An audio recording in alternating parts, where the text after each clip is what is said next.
Nathan Carter never went looking for trouble. Not anymore. He had experienced enough chaos in his life already, more than enough, really, and all he wanted now were quiet moments. Peaceful ones. That morning, he was just hoping to enjoy one of those small moments with his daughter. The two of them had made it a little tradition. Every Saturday morning without fail, Nathan would take 8-year-old Emily to their favorite corner coffee shop in downtown Brookridge, a sleepy little town tucked along the Oregon coast. The cafe was warm and inviting, filled with the scent of cinnamon rolls, pumpkin spice, and freshly baked muffins. They always sat at the same table, near the window, where the sun painted golden streaks across the floor. Nathan would order his usual, a medium roast black coffee and a plain bagel, and catch up on emails or skim the news on his tablet. Emily would pull out her coloring book and her favorite set of scented markers, fully absorbed in her world of pink unicorns and smiling suns. It was, in many ways, their sacred time. A tiny anchor in the storm of life. Ever since Nathan's wife, Leah, had passed away 4 years ago, these quiet Saturdays had become something like therapy for him, a space to feel normal, grounded, even happy. But life, as it often does, has a habit of interrupting peace without asking permission. Nathan was halfway through his coffee when he heard the commotion. At first, it was just background noise, a raised voice, something sharp and unpleasant. But it didn't take long for the tension to climb loud enough to cut through the mellow indie music playing overhead. He glanced toward the counter and spotted the source. A woman, thin as a whisper, with pale skin and tangled brown hair tucked under a knit hat, stood clutching a tray with a single paper cup. Her clothes were mismatched and worn, her shoes barely holding together. She looked exhausted, not just tired, but hollowed out, like someone who had not slept through the night in weeks. Her eyes carried the weight of invisible burdens, and when she spoke, her voice trembled.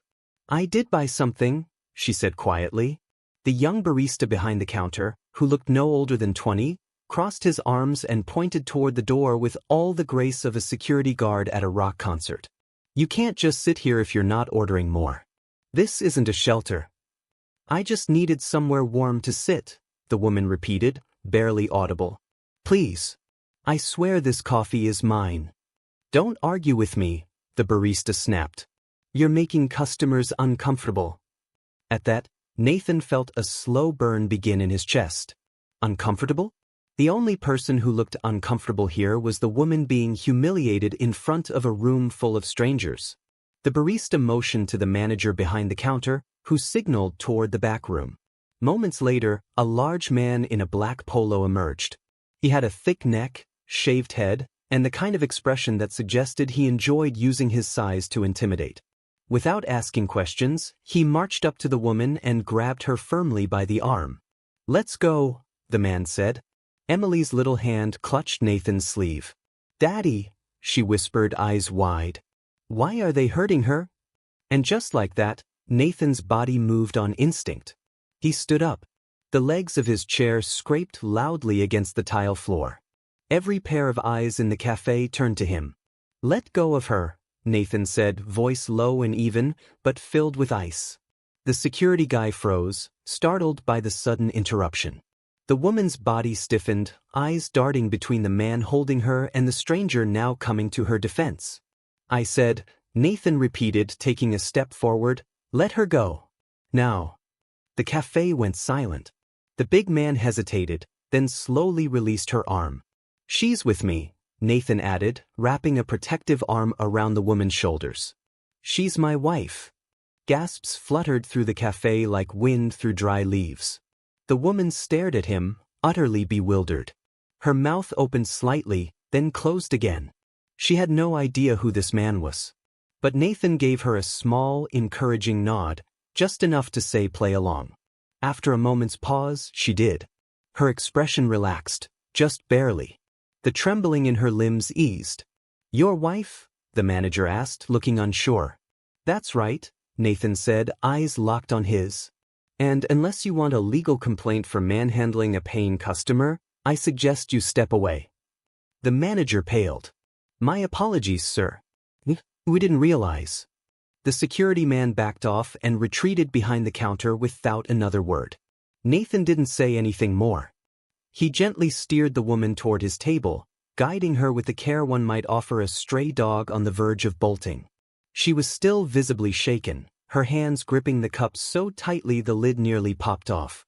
"Thank you," she whispered once more, her voice barely above a breath. Tears welled in her eyes, though she quickly blinked them back. "Sit down," Nathan said, pulling out a chair. "Drink your coffee. Nobody's going to bother you now." She hesitated, then slowly lowered herself into the chair across from Emily. Her fingers were red and raw from the cold, with bruises dotting her knuckles.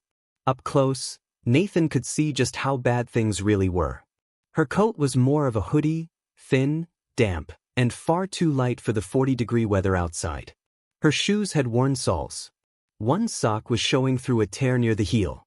This woman wasn't just tired or homeless. She looked like she was surviving 1 hour at a time. Emily smiled at her shyly. "You can color with me if you want," she said, sliding the coloring book across the table. "I have glitter pens." For the first time, the woman smiled. It was faint, hesitant, the kind of smile that had not been used in a long while, but it was real. "I'm Rachel," she said softly, looking between them. "Nathan," he replied. "This is Emily." "Hi, Emily," she said. "Hi, Miss Rachel." Nathan watched her take a sip of the coffee, both hands wrapped tightly around the cup as though trying to absorb warmth straight into her bones. He had no idea what this woman's story was, or how she had come to be in this position. But he did know one thing. He was not going to walk away. Not now. Not after this. Not after looking into the eyes of someone who had been forgotten by the world, only to find, maybe for the first time in a long while, that someone still gave a damn. And he had no idea that this small act of compassion, one simple lie to protect a stranger, would alter the course of his life forever. They sat together in that little cafe for hours. Nathan didn't press her with questions, didn't push her to explain herself or her situation. He simply let her be. Sometimes that was all a person needed: space, warmth, and the unspoken assurance that they were not invisible. Eventually, though, she began to talk. Her voice was fragile at first, like it had not been used in a while, but slowly the words came. Rachel told him that she had lost her job about 3 months earlier. It had started with company cutbacks. Then came the eviction, just 2 weeks after she had missed her second rent payment. From there, everything became a daily struggle: to find food, to keep warm, to find someplace, any place, to sleep without fear. Nathan's chest ached with every word she shared. He had seen hardship before, but something about the quiet dignity with which she told her story, without self-pity or theatrics, stirred something deep inside him. She wasn't looking for sympathy. She was just stating facts. Facts that painted a life unraveling at the seams. When Rachel finally stood to leave, her movements were slow, deliberate. Despite everything she had shared, she still held her head high. She looked at Nathan and said, simply, "Thank you," her voice filled with genuine gratitude. Emily tugged at her father's coat sleeve as Rachel turned toward the door. "Daddy," she whispered, "she looks really lonely. Can we help her?" Nathan watched as Rachel stepped outside into the cold, her shoulders hunched against the wind, her silhouette fragile against the gray morning light. He didn't know why exactly. Maybe it was something in Emily's voice, or maybe something in Rachel's, but he couldn't let her walk away. Not just yet. "Rachel," he called out across the cafe. She stopped in her tracks, surprised, then turned around slowly. "Come back tomorrow," Nathan said with a small smile. "Same table. Emily's not going to let you beat her at coloring 2 days in a row." For the first time since they met, Rachel laughed, really laughed. It was short and soft, but it was music. Nathan did not realize it yet, but in that simple moment he had changed both of their lives forever. The next morning, Rachel returned. And the morning after that. What started as quiet conversations over coffee and coloring books soon turned into something deeper, a kind of emotional revival for both of them. Rachel began to share little stories, funny anecdotes from her old job as an office receptionist, memories of the songs her father used to teach her on an old acoustic guitar, and dreams she had once clung to before life had worn them down. As she spoke, Nathan listened, really listened, And with each passing day, every time she smiled or let out a laugh, he felt something inside him shift. Something broken was beginning to knit itself back together. Emily adored her. She insisted Rachel sit beside her during every visit. She would draw little pictures just for her, offer her cookies from her lunchbox, and gently hold her hand when Rachel's fingers trembled from the lingering cold. It was as if Emily had known from the very beginning that Rachel belonged with them, like she had always been meant to find them. But not everyone saw it that way. One evening, after Nathan dropped Rachel off at a women's shelter he had helped her find, he returned home and began locking up for the night. As he turned off the porch light, his phone rang. It was his sister, Claire. "I'm not trying to interfere," Claire began cautiously, "but you've always had a big heart, Nathan. You know that. I just think, maybe you're rushing into something. You barely know this woman." Nathan leaned against the kitchen counter, rubbing his temples. "I know what you're thinking," he said. "But she's not what you imagine. She's kind. She's trying. And Emily loves her." Claire's voice softened. "And what about you?" Nathan didn't answer right away. He didn't have to. Somewhere deep down, he already knew the truth. Weeks passed, and Rachel began to change, not overnight, but noticeably. With Nathan's help, she found part-time work at a florist shop. Her cheeks grew rosier. She laughed more often. She even started wearing colors again. Little things, like a sky blue scarf or a green cardigan donated by one of the shelter volunteers. When Christmas arrived, she was at their dinner table, wearing a hand-me-down sweater from Claire, carving the turkey like she had always belonged in that kitchen. Later that evening, once Emily had gone to bed, Rachel stood at the window, watching the snow fall outside in soft, heavy flakes.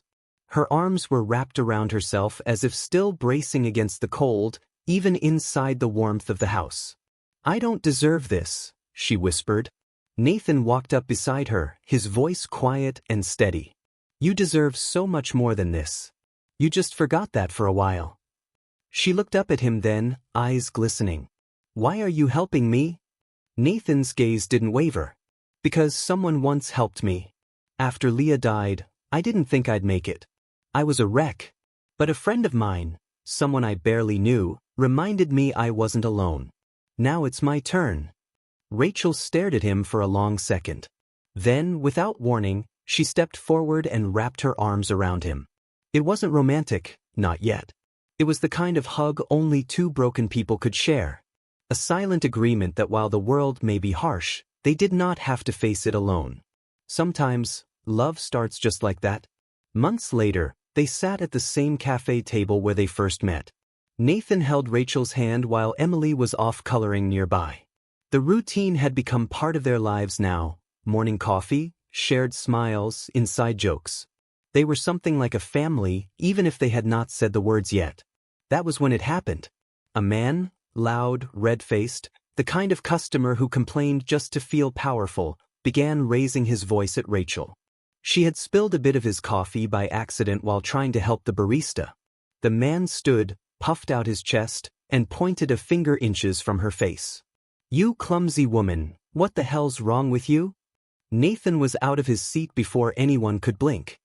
He stepped between them, towering over the man with calm, deadly quiet in his voice. "Touch my wife again," he said, "and you'll regret it." The cafe went completely still. Rachel's eyes widened. The man blinked, confused. "Your wife?" Nathan turned to her and smiled. And this time, she nodded, eyes shining with tears. "Yes," Nathan said, slipping an arm around her shoulders. "My wife." And this time, it was not a lie. That, friends, is how one simple act of kindness turned into something unexpected, something sacred. It turned into a family. If this story touched you, give it a like. It will help it reach more people. Write in the comments if you believe that love can start with simple kindness. And be sure to subscribe to the channel so you don't miss new true stories that remind you kindness still exists.